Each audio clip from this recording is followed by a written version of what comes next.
Pasties or pies, whichever you're making, you've got to have pastry. This recipe I've decided to make with puff pastry. I do sometimes make my own short crust pastry, which is fine. But puff pastry is just way too much work. You can buy it in Tesco, it's about $2.70 for 2 blocks, and this block will easily make the 3 pasties that I'm going to make today. About 370 grams of good steak butcher mince, which I'm going to put into the pan and break up and get that to brown off as the first stage. Pans up to a good temperature. It's important to brown this off, not to let it steam, so a good high heat is important. And it should only take a few minutes more. Well, that's the mince nicely browned off and ready for the other ingredients to be added to it. Next ingredients are a carrot, which I've diced, an onion, and also a potato, which I've diced up as well. Now we're going to add some frozen peas.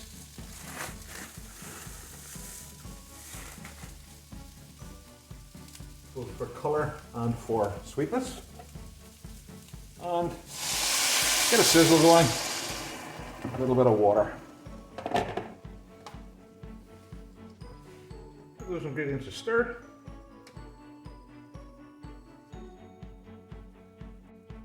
And put on the lid and let that all come back up to the boil again. Those ingredients have now come to the boil. Give them a quick stir.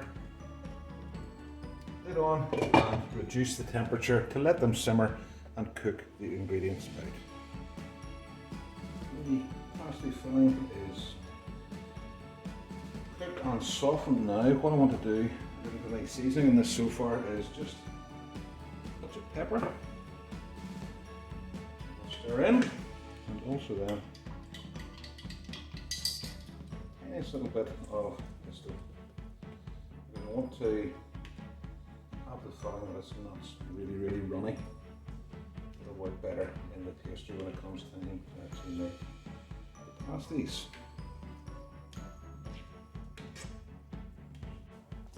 The idea of working with pastry can sometimes be daunting, but if you take your time and especially use a bit of flour, it usually works out okay.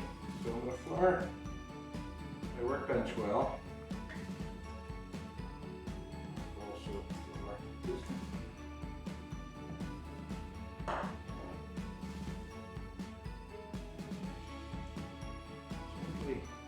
Work it so that it stays as regular shape as possible.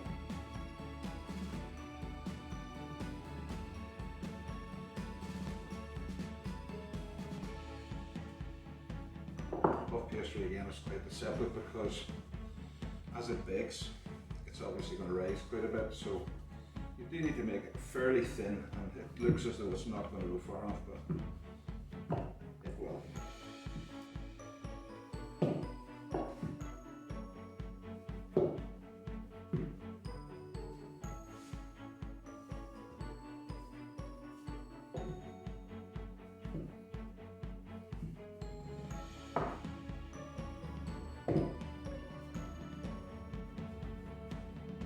With the pastry where there's thick bits and thin bits, where you can roll it a wee bit more.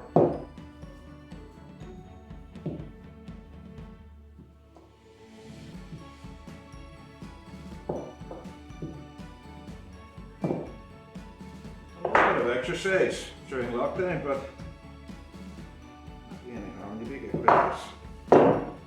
Pasties at the end of the process too, so it is worth the effort. It should be something like that. Slight change of plan. In rolling the pastry out, it behaved itself rather well, so I decided rather than making 3 big monster pasties, we'll have a go at 6 slightly smaller ones. So what I'm going to do is take the mixture. I've allowed this to cool slightly so that it won't just melt the pastry as soon as it hits it, because that can happen.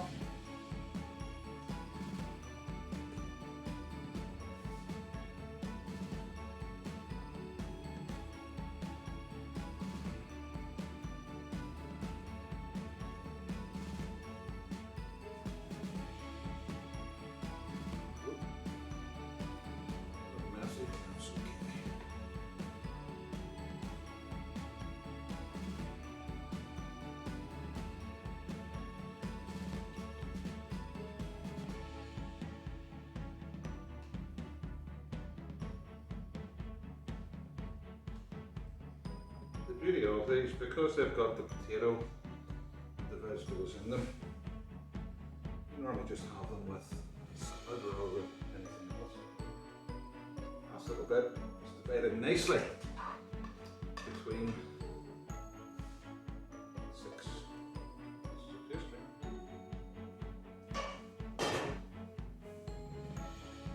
What I'm going to do now is with this egg wash, it's simply just an egg beaten up.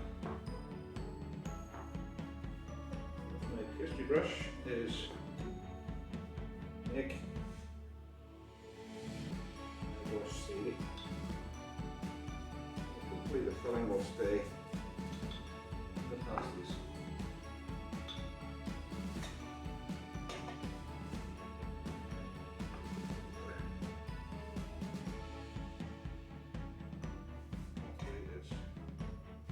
Overlap and crimp as much as the pastry will allow me to.